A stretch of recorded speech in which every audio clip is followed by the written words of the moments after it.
ವೈಷ್ಣವಿ ವ್ಯಸನ ಮುಕ್ತ ಸೆಂಟ್ರಲ್ಲಿ ಅಡ್ಮಿಟ್ ಆಗಿರೋಂಥ ಪೇಷಂಟ್ ಒಬ್ಬರು ಡೆತ್ ಆಗಿದ್ದಾರೆ ಅಂತ ಹೇಳ್ಬಿಟ್ಟು ಸ್ವಲ್ಪ ನಮ್ಮ ಸಂಘಟನೆಯವರು ಬಂದುಬಿಟ್ಟು ವೈಷ್ಣವಿ ವ್ಯಸನ ಮುಕ್ತ ಕೇಂದ್ರದ ಹತ್ರ ಬಂದು ಸ್ಟ್ರೈಕ್ ಮಾಡ್ತಾಯಿದ್ರು.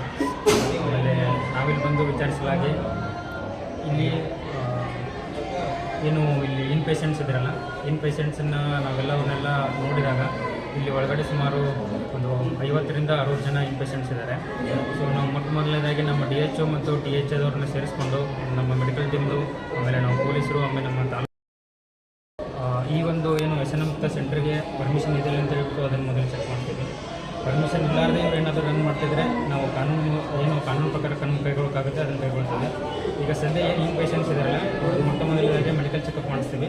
ಮೆಡಿಕಲ್ ಚೆಕಪ್ ಮಾಡಿಸಿ ಏನು ಅವ್ರ ಪೇರೆಂಟ್ಸಿಗೆ ಏನಾದರೂ ಕಾಲ್ ಮಾಡಿಬಿಟ್ಟು ಅವ್ರ ಮನೆಗೆ ಕಳಿಸ್ಕೊಡ್ತೀವಿ. ಇಲ್ಲಾಂದರೆ ಬೇರೆ ರಿಹ್ಯಾಬಿಲಿಟೇಷನ್ ಸೆಂಟರ್ ಬಿಜಾಪುರದ್ದು ಅಲ್ಲಿ ಇದ್ದರೆ ಯಾರು ಲೀಗಲಾಗಿ ಏನು ರನ್ ಆಗಿರುತ್ತಲ್ಲ ರಿಜಿಸ್ಟರ್ಡ್ ಇರಬೇಕು ಅಂಥ ರಿಹ್ಯಾಬಿಲಿಟೇಷನ್ ಸೆಂಟರ್ಗೆ ಅವ್ರು ನಾವು ಶಿಫ್ಟ್ ಮಾಡುವಂಥ ವ್ಯವಸ್ಥೆ ಮಾಡ್ತೀವಿ. ಸದ್ಯಕ್ಕೆ ಇನ್ನೂ ನಮ್ಮ ಮೆಡಿಕಲ್ ಟೀಮ್ ಬಂದಿದೆ, ನಮ್ಮ ಪೊಲೀಸರಿದ್ದಾರೆ, ಆಮೇಲೆ DHO ಮತ್ತು THO ಬರ್ತಿದ್ದಾರೆ. ಅವ್ರು ಬಂದ ತಕ್ಷಣ ನಾವೆಲ್ಲರೂ ಸೇರಿಕೊಂಡು ಮೊದಲನೇದಾಗಿ ಅವ್ರು ಮೆಡಿಕಲ್ ಟೆಸ್ಟ್ ಮಾಡಿ ಮುಂದಿನ ನಾವು ಪ್ರೊಸೆಸ್ಸು ಕೈಗೊಳ್ತೀವಿ.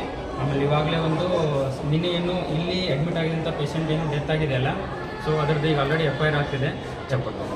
ಹುಚ್ಚಪ್ಪ ಡೋನರ್ ಅಂತ ಹೇಳ್ಬಿಟ್ಟು ಒಬ್ಬ ಇನ್ ಪೇಷಂಟ್ ವ್ಯಕ್ತಿ ಅವರು ಡೆತ್ ಆಗಿದ್ದಾರೆ, ಇಲ್ಲಿ ಅಡ್ಮಿಟ್ ಆಗಿದ್ದಾರೆ ಅಂತ ಹೇಳ್ಬಿಟ್ಟು ಹೇಳಾಗ್ತಿದೆ.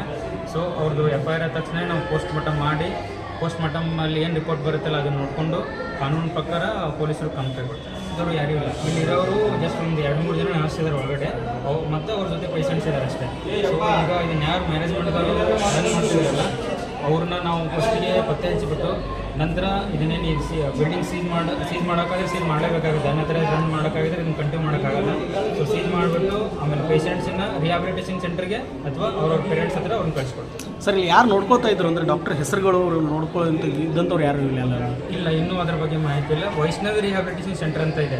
ಓಕೆ. ಸೊ ಈಗ ಪ್ರಾಥಮಿಕ ಮಾಹಿತಿಯಿಂದಾಗಿ ಅವರು ನಮ್ಮ ಡಿಸ್ಟ್ರಿಕ್ಟ್ ಹೆಲ್ತ್ ಆಫೀಸರ್ ಕಡೆಯಿಂದ ಯಾವುದೇ ರೀತಿಯ ಪರ್ಮಿಷನ್ ತೊಗೊಂಡಿಲ್ಲ ಅಂತ ಹೇಳ್ತಿದ್ದಾರೆ. ನಾನು ಫೋನ್ ಮೂಲಕ ಕೇಳಿದಾಗ ಆಲ್ರೆಡಿ ಹಿಂದೆ ಒಂದು ಅಕ್ಟೋಬರ್ 2025 ಒಂದು ಸಲ ಇಲ್ಲಿ ವಿಸಿಟ್ ಮಾಡಿದ್ರು ಅವರು.